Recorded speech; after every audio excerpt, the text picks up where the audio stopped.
আলোচনা করব। আর আমাদের চেয়ারম্যান স্যার যেহেতু উপস্থিত আছেন এবং সে একটু বাইরে কাজে যাবেন, আমি চেয়ারম্যান স্যারকে অনুরোধ করব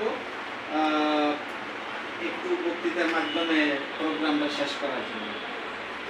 সবাইকে ধন্যবাদ। বিসমিল্লাহির রহমানির রহিম। আসসালামু আলাইকুম। আমার নাম ডক্টর শামসুদ্দোহা, আমি অতিরিক্ত আইজিপি। বর্তমানে দীর্ঘ 11 বছর চাকরি ছিল, আবার চাকরি হয়েছে আমার।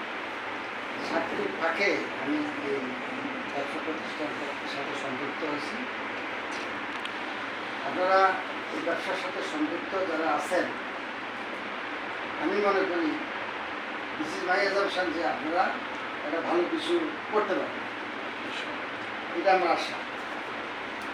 ভালো কিছু করার জন্য যে পরামর্শ দরকার, পরামর্শের জন্য আমি সেই পরামর্শ দেবেন, তার পরামর্শটা আপনারা গ্রহণ করেন। আর আমি তো সাথে আসি, আপনাদের সাথে সবসময় থাকবো। এই ব্যবসা যতদিন আল্লাহ রাখছে, যাদের নিজেকে আমাদের আছে, আমরা এই ব্যবসার সাথে সম্পৃক্ত থাকবো। এই বলে আমি আমার বক্তব্য শেষ করছি। আসসালামু আলাইকুম।